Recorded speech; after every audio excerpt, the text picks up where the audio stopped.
یہ رتبہ خوش نصیبوں کو نصیب ہوتا ہے۔ اصل میں رشتوں کی خوبصورتی اور رشتوں کا دوام ایک دوسرے کی بات برداشت کرنے میں ہے۔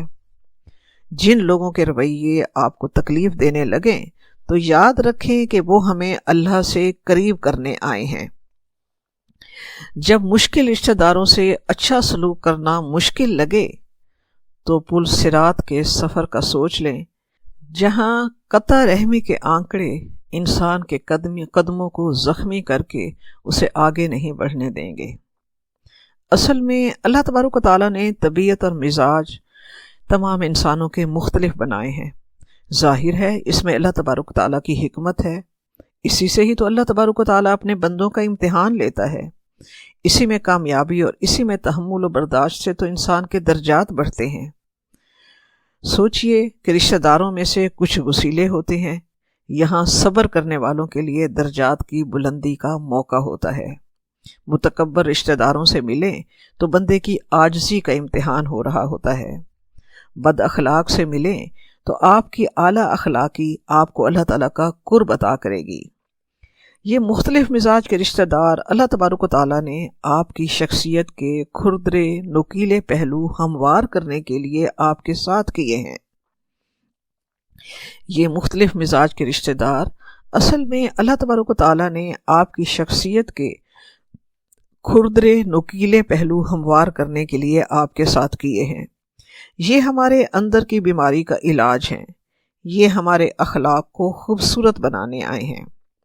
سوچئے کہ اگر سب رشتہ دار، سب انسان اچھے ہوتے تو آپ صبر، برداشت اور درگزر کے ثواب سے محروم رہ جاتے۔ ہمارا علم بہت محدود ہے، جبکہ اللہ تبارک و تعالی حکیم علیم ہے۔ اس کا ہر حکم ہمارے ہی فائدے کے لیے ہے۔ اس لیے اپنے دل کو اپنے رشتہ داروں کے لیے، انسانوں کے لیے، اللہ کے بندوں کے لیے وسیع کیجیے، انہیں قبول کرنا سیکھیے، تاکہ آخرت کی زندگی کے لیے جنت میں خوبصورت موتیوں کے محل ہم سب کے منتظر ہوں انشاءاللہ۔ اللہم اجعلنا منہم۔ ہم یہ کہتے ہیں کہ رشتہ دار ہم سے جلتے ہیں، حسد کرتے ہیں، وہ ہماری ترقی کو دیکھ نہیں سکتے۔ پھر ہم نے کیا کیا کہ ہم نے یہ کیا کہ تعلقات ہم نے اپنی ذاتی پسند کے بنا لیے۔ جو سکول و کالج میں ساتھ رہنے والے ہیں، جو ہمارے کولیگ ہیں، ہمارے ارد گرد ہیں، ہم نے رشتہ داروں کے بجائے انہیں اہمیت دینا شروع کی۔ ان کا اپنا ایک علیحدہ مقام ہے، بے شک اس حسن سلوک کے بھی درجات ہیں، لیکن ہم نے انہیں رشتہ داروں پہ جب اہمیت دینا شروع کی تو پھر یہ ایسا ہی ہے کہ جو تعلق اللہ تبارک و تعالیٰ نے بنائے ہیں، خون کے رشتے جو اللہ نے بنائے ہیں، ہم نے ان سے تعلق ختم کر دیا۔ اس کا مطلب یہ ہے کہ جو ہماری چاہت ہے وہ اللہ تعالیٰ کے حکم سے بلند ہے۔ جس تعلق کو اللہ تعالیٰ نے صلہ رحمی کا نام دے کر اپنے اسم پاک رحمان کی صفت رحمت سے منسوب کیا ہے، اور جس پر بہت زیادہ اجر و ثواب کا اللہ تبارک و تعالیٰ نے وعدہ کیا ہے، وہ رشتے نبھانے اولین ترجیح رکھتے ہیں یا ہمارے اپنے بنائے ہوئے رشتے ترجیح رکھتے ہیں؟ صلہ رحمی کا ایک پہلو مہمان نوازی ہے۔ ہم صلہ رحمی کی اہمیت کو سمجھیں، ایک دوسرے کو دعوت دیں، ان کی دعوت پر ہم انکار مت کریں۔ مہمان کی عزت و تکریم تو ویسے بھی دین اسلام کی تعلیمات کا حصہ ہے۔ متفق علیہ حدیث مبارکہ ہے، من کان یؤمن باللہ والیوم الآخر فلیکرم ضیفہ۔ جو اللہ اور یوم آخرت پر یقین رکھتا ہے اسے چاہیے کہ مہمان کا اکرام کرے۔ رشتہ داروں کی مہمان نوازی تو دوہرے اجر والی ہے۔ رشتہ داروں کی مہمان نوازی پر تو دوہرا اجر ہے، ایک مہمان نوازی کا اور ایک صلہ رحمی کا۔ مہمان نوازی سنت رسول پاک صلی اللہ علیہ وآلہ وسلم ہے۔ یہ سنت ہمارے معاشرے سے ختم ہوتی جا رہی ہے۔ دین اسلام کے علم سے دوری کی وجہ سے آج ہماری نوجوان نسل مہمان نوازی کی اہمیت اور برکتوں سے لا علم ہے۔ حدیث مبارکہ کے الفاظ ہیں کہ آپ صلی اللہ علیہ وآلہ وسلم نے فرمایا، جس گھر میں مہمان کو کھانا کھلایا جاتا ہے وہاں خیر، برکت اور بھلائی اتنی تیزی سے پھیلتی ہے جس طرح اونٹ کا گوشت کاٹنے میں چھری تیزی سے کوہان کی طرف جاتی ہے۔ یقیناً مہمان نوازی بہت بڑا عمل ہے۔ آپ نے حدیث مبارکہ ابھی یہ سنی آغاز میں کہ جو شخص یہ چاہتا ہے کہ اس کی عمر دراز ہو اور اس کے رزق میں کشادگی ہو، اسے چاہیے کہ وہ صلہ رحمی کرے۔ یقیناً صلہ رحمی اور مہمان نوازی ایک دوسرے سے جڑے ہوئے ہیں۔ آپ اپنے رزق کے ساتھ دوسروں کے رزق کو جوڑ دیجئے، اللہ تبارک و تعالیٰ آپ کے رزق میں برکت عطا فرمائے گا۔ مہمان اپنا رزق ساتھ لاتا ہے۔ امام طبرانی میں حدیث نقل کی ہے کہ جب مہمان میزبان کی طرف رخ کرتا ہے تو اللہ تبارک و تعالیٰ اس کے رزق کا سامان وافر مقدار میں وہاں بھیج دیتا ہے، یعنی صرف مہمان کا نہیں بلکہ میزبان کا بھی ساتھ، کیونکہ اللہ تبارک و تعالیٰ کی ذات غیرت مند ذات ہے۔ وہ اکیلے مہمان کا رزق نہیں بھیجتی بلکہ وافر رزق وہاں بھیج دیتی ہے۔ ہاں، اگر گھر میں اہل خانہ کی صحت ٹھیک نہ رہتی ہو یا مالی طور پر وہ استطاعت نہ رکھتے ہوں تو رب العزت سے بڑھ کر علیم و خبیر کون ہے؟ آپ صلی اللہ علیہ وآلہ وسلم کا فرمان مبارک ہے کہ مہمان کے لیے ایسا تکلف نہ کرو جس کی تم طاقت نہیں رکھتے۔ ایک مرتبہ ایک شخص نے آپ صلی اللہ علیہ وآلہ وسلم سے پوچھا، یا رسول اللہ، اگر میں کسی کے گھر مہمان ہوں اور وہ میری مہمان نوازی اور ضیافت کا حق ادا نہ کرے، پھر وہ شخص میرے گھر مہمان بن کر آئے تو کیا میں اس کی مہمانداری کروں یا میں اس سے بدلہ لوں؟ آپ صلی اللہ علیہ وآلہ وسلم نے فرمایا، نہیں، اس سے بدلہ نہ لو بلکہ اس کی مہمانداری کرو۔ صلہ رحمی کو سوچئے کہ صلہ رحمی کو رب کریم نے اتنی اہمیت کیوں دی؟ اس میں کیا حکمت ہے، کیا مصلحت ہے؟ اصل میں بات یہ ہے کہ اگر ہم دیکھیں تو کوئی بھی خاندان ایسا نہیں ہے جہاں سارے امیر ہوں یا سارے نیک ہوں یا سارے تعلیم یافتہ ہوں یا سارے ان پڑھ ہوں۔ ایسا نہیں ہے۔ اللہ تبارک و تعالیٰ نے معاشرے کی تقسیم ایسی کی ہے کہ ایک ہی خاندان ہے جس میں زکوٰۃ لینے والے بھی ہیں، دینے والے بھی ہیں، ان پڑھ بھی ہیں اور تعلیم یافتہ بھی ہیں، کمزور، نحیف و ناتواں اور مدد کے منتظر بھی ہیں، اور صحت مند اور توانا اور تمام وسائل سے مالا مال بھی ہیں۔ اسی تقسیم کو بیلنس کرنے کے لیے رب کریم نے صلہ رحمی کا حکم دیا ہے۔ جو معاشرے، جو قبیلے رشتہ داروں کو ساتھ لے کر چلتے ہیں، کوئی بات، کوئی چیز ان کے گھروں سے باہر نہیں جاتی، عزت نفس بھی مجروح نہیں ہوتی، پتہ ہی نہیں چلتا کہ کس نے کتنے گھر اور کتنے خاندان سنبھالے ہوئے ہیں۔ زکوٰۃ ہی کو لیں، والدین کے علاوہ سب کو دے سکتے ہیں تاکہ معاملہ گھر کے اندر ہی ٹھیک ہو جائے، ضرورت بھی پوری ہو جائے اور پردہ داری بھی رہ جائے۔ حدیث مبارکہ کے الفاظ ہیں کہ رسول پاک صلی اللہ علیہ وآلہ وسلم نے فرمایا، مسکین کو دینا اکہرا ثواب ہے اور رشتہ دار مسکین کو دینا دوہرا ثواب ہے، ایک صلہ رحمی کا اور ایک صدقے کا۔ ایک بہت ہی معروف عالم کا کہنا یہ ہے کہ میری محفل میں ایک دن ایک بہت امیر شخص آیا، میرے پاس بیٹھا اور بلک بلک کر رونے لگا۔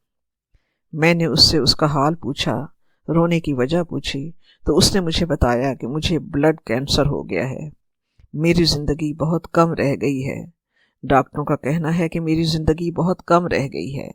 وہ بہت افسردہ، بہت دکھی اور مایوس تھا۔ انہوں نے کہا کہ میں نے بہت دیر تک اس سے باتیں کی، میں نے اسے تسلی دی، میں نے اس سے پوچھا تمہارے رشتہ دار ہیں؟ اس نے کہا ہاں، گاؤں میں ہیں۔ میں تو عرصہ 20 سال سے گاؤں نہیں گیا، کاروباری مصروفیات میں اتنا مصروف رہا کہ کبھی ایسا سوچنے یا جانے کا خیال ہی نہیں آیا۔ میں نے کہا اب تم گاؤں جاؤ، ان میں رہو، خوب محبت سے ان میں گھلو ملو، ان سے ملو جلو، ان کی دعوتیں کرو، انہیں اپنے ہاں بلاؤ، انہیں کھانا کھلاؤ، خود ان کے گھر جاؤ۔ وہ وہاں رہا، غریب رشتہ دار تھے، ان کے ساتھ کھانے کھائے، اس نے انہیں کھانا کھلایا، کسی کو مویشی لے کر دیے، کسی کو کاروبار کر کے دیا، ان کے ساتھ خوشی خوشی اس نے بہت سے دن گزارے۔ کچھ عرصے کے بعد وہ کہتے ہیں کہ کچھ عرصے کے بعد وہ میرے پاس آیا، اور میں قسم اٹھا کر کہتا ہوں کہ چند مہینوں کے بعد جب وہ شخص میرے پاس آیا تو بالکل ایک بدلے ہوئے انسان کی طرح خوش و خرم، صحت مند، مسکراتا ہوا آیا اور کہا معجزہ ہو گیا ہے، ڈاکٹروں نے میرے سارے ٹیسٹ کیے، میری تمام رپورٹس نارمل آئی ہیں۔ دل میں یقین کیجئے کہ ہم بہن بھائیوں اور رشتہ داروں کی دعوت کریں گے تو ہم مقروض نہیں ہوں گے، رشتہ داروں کی مدد کریں گے تو غریب نہیں ہو جائیں گے۔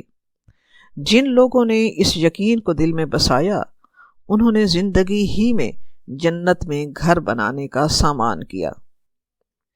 ایک شخص آپ صلی اللہ علیہ وآلہ وسلم کے پاس آیا، اس نے کہا یا رسول اللہ میں مقروض ہو گیا ہوں۔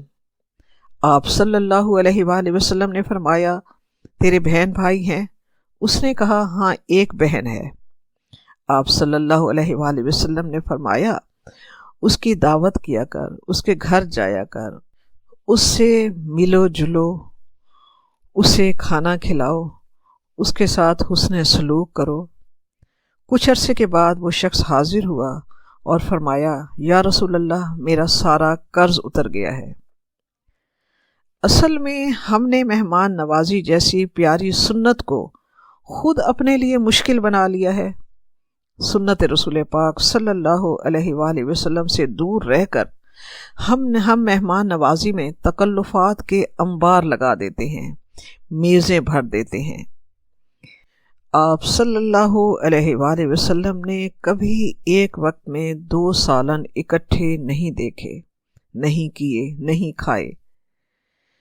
ہم مہمان نوازی میں سادگی اور سنت رسول پاک صلی اللہ علیہ وآلہ وسلم کو مد نظر رکھیں تو مہمان نوازی مشکل نہیں ہوگی۔ سادہ کھانا، چاہتوں کی چاشنی کے ساتھ اور اللہ کی رضا کے لیے اور سنت رسول کے اتباع کے لیے کی گئی مہمان نوازی، اسی جذبے کے ساتھ کی ہوئی مہمان نوازی ہی سے تو یقیناً قرض اترتے ہیں، رزق میں برکت ہوتی ہے اور بیماری کی صحت کے معجزات رونما ہوتے ہیں۔ جب رشتوں میں تکلفات، دکھاوا اور دنیا داری آتی ہے تو پھر تھوڑے ہی عرصے میں قطع رحمی کی راہیں کھلنے لگتی ہیں، اور ہمیں اندازہ ہی نہیں ہوتا کہ قطع رحمی کرنا کتنا بڑا گناہ ہے۔ سنن ترمذی میں ہے کہ کوئی گناہ بغاوت اور قطع رحمی سے زیادہ اس بات کا اہل نہیں ہے کہ اللہ اسے دنیا میں بھی سزا دے اور آخرت میں بھی اس کے لیے عذاب بطور ذخیرہ رکھے۔ مشکات شریف میں حدیث مبارکہ ہے کہ آپ صلی اللہ علیہ وآلہ وسلم نے فرمایا کہ اس قوم پر رب کی رحمت نہیں اترتی جس میں قطع رحمی کا چلن ہو۔